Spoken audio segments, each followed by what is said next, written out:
In the ancient scrolls of the Chinese civilization, which span over more than 2000 years, there are ample amount of references about an enigmatic land, a distant one, significant, known for its rich culture, profound spiritual traditions, and flourishing trade. This region was called as Tianzhu. It was recognized as a hub of knowledge, particularly in philosophy, medicine, mathematics, and astronomy, and became a central point of contact along ancient trade routes. Over centuries, this land influenced neighboring civilizations through its unique contributions in art, religion, and intellectual pursuits. This land, Tianzhu, is nothing else but Bharat or India. In the next couple of minutes, in this short video, I'm going to focus on how foreigners or foreign accounts describe India or Bharat. I'm not going to focus anything on the native sources, but just the foreign accounts. And let me tell you what drove me to make this video. There are certain motivated political and religious groups who push this false and fake narrative.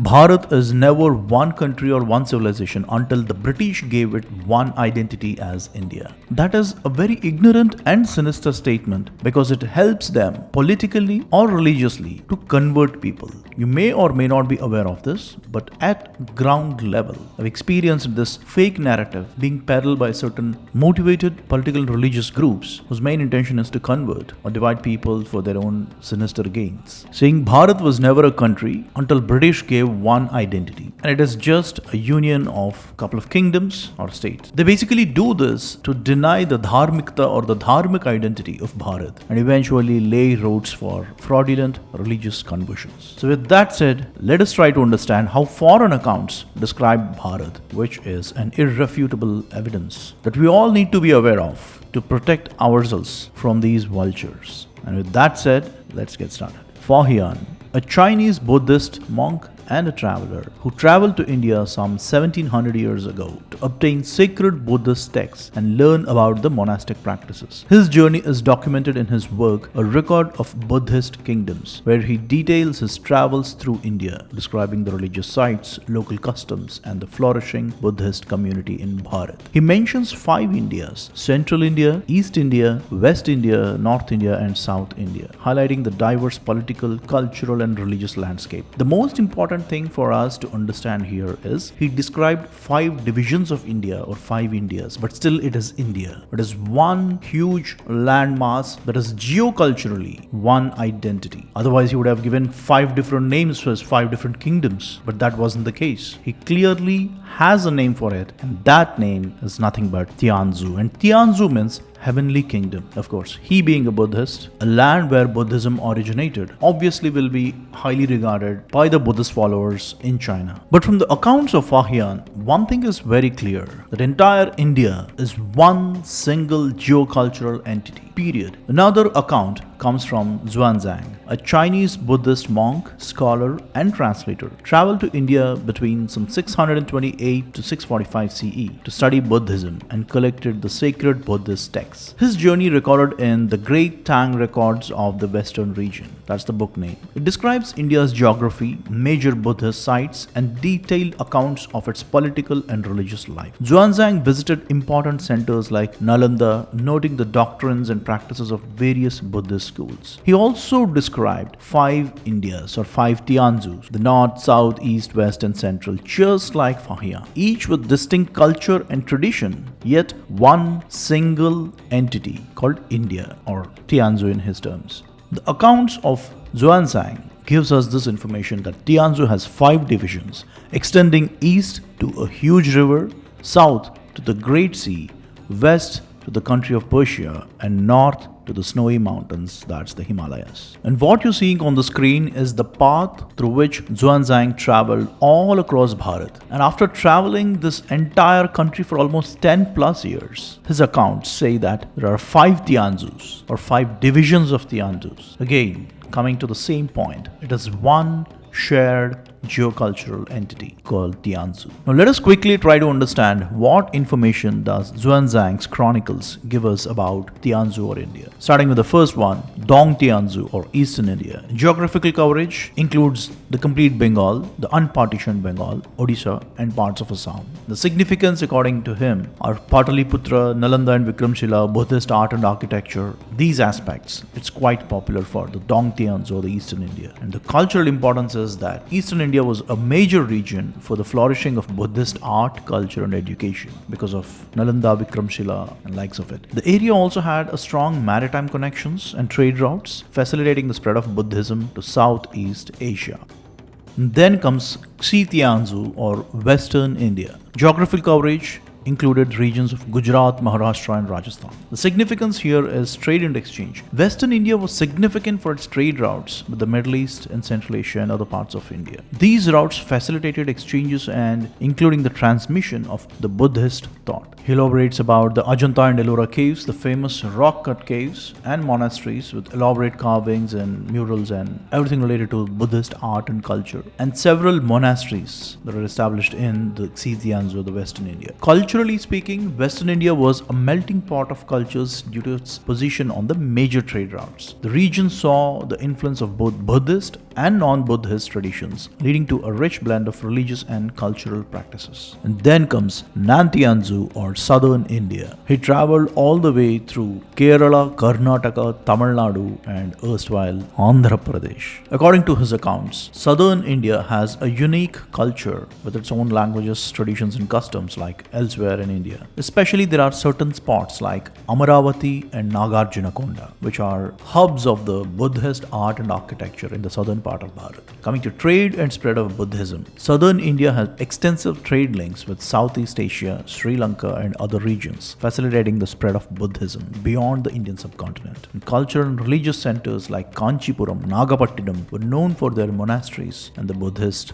activities. From a cultural importance standpoint, Southern India played a critical role in transmission of Buddhist culture to Southeast Asia. The region's trade routes enabled the flow of ideas, texts and artifacts, establishing the Buddhist cultural and religious presence in faraway lands. And then comes Tianzhu or Northern India, starting from Himachal Pradesh all the way till Afghanistan. That was the border of Bharat or Tianzhu. The adjacent civilization to Bharat was the current day Iran or the Persian civilization. Well, technically it's not a civilization, but you get the point. Significance: Gandhara and Kashmir. The region of Gandhara was a major center of Buddhism, known for its unique Greco-Buddhist art style. By the time of Xuanzang, the Greeks had significant settlements or kind of a lineages continuing in that part of India. So the Greco-Buddhist art style, which combined with the Hellenistic influences, shaped up the Buddhist thought in that region. And then comes Tianzhu or the Central India, including Bihar, Madhya Pradesh and Uttar Pradesh. This region is quite significant for the quest of Xuanzang. This region was considered the spiritual and cultural heartland of Buddhism. It included Bodh Gaya, the site of Buddha's enlightenment under the Bodhi tree, Sarnath, where Buddha delivered his first sermon, setting in motion the wheel of Dharma or Dharma Chakra Pravartana. And there are also other important sites like Raigarh and Nalanda, important centers of learning, particularly Nalanda University, which attracted scholars from across Asia. Kushinagar, the site of Buddha's passing into Parinirvana. All this have been part of the chronicles of Xuanzang. Culturally speaking, Central India was home to many Buddhist communities and monasteries. This region was where many of the Buddhist teachings and the early Buddhist councils were held. It is depicted as a fertile, populous and a dense concentration of sacred Buddhist sites and of top-notch significance for Xuanzang's quest. Coming back to where I started, Xuanzang clearly establishes that there are 5 divisions of Tianzhu, and Tianzhu or India, end of the day, even 1700 years ago, is one single geocultural entity. And this is what an irrefutable evidence that Bharat or India as an identity or a civilization is not something that is given by Britishers. I mean, this is atrociously ignorant and a sinister statement. As I said, the main motivations behind this statement is the moment you say that Bharat is not one single entity but a collective of a couple of states or different cultures. Let me give you an analogy. If we say group of individuals versus one team, there is a world of difference between these two way of expressions, right? When you say it's one team, there is naturally something that is binding everyone together. But if you say that group of individuals, you're already dividing and targeting each person. That is exactly what these political and religious groups are trying to say. That there was nothing like a shared culture of Bharat. It is something that was given by the British, so on and so forth, which is absolutely baseless. Anyway, let's get going. So after the Chinese sources from Faxian and Xuanzang, and maybe there are many others that I missed, but here we have the Greek sources, which are more than 2000 years old, which also mention about the distant land called as India, with which the Greeks interacted initially as part of conquest and eventually as part of assimilation into the Buddhist culture and by extension the Bharatiya civilization. Herodotus, Aristotle, Strabo, Diodorus Siculus. Here are few examples that I quoted where they explained about the geographic regions in India for different reasons emanating from their own individual standpoint. But all of them used one single name for this entire landmass and they called it India. So if you dig deep into each of these works, you'll get to know the truth. That India is one ancient civilization and nobody gave its identity. It has its own for thousands of years.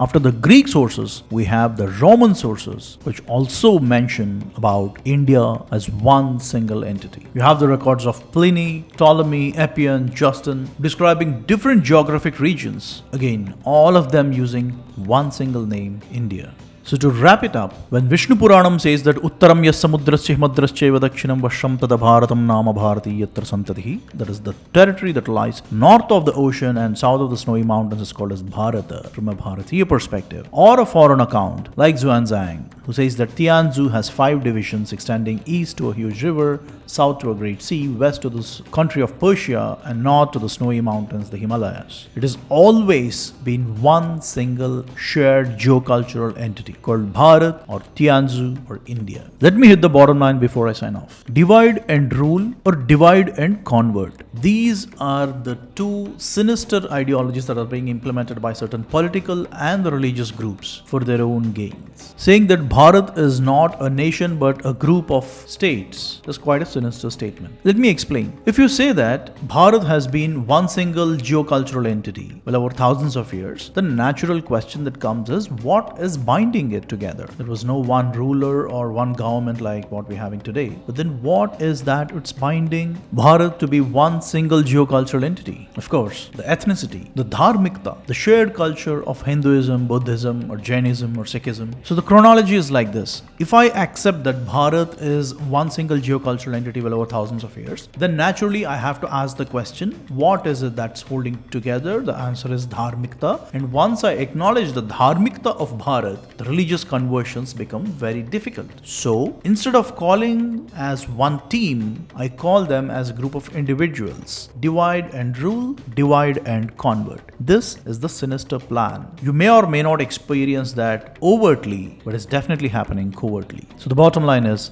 Bharat was, is and always will be a shared cultural entity with dharmikta as its binding force holding it together.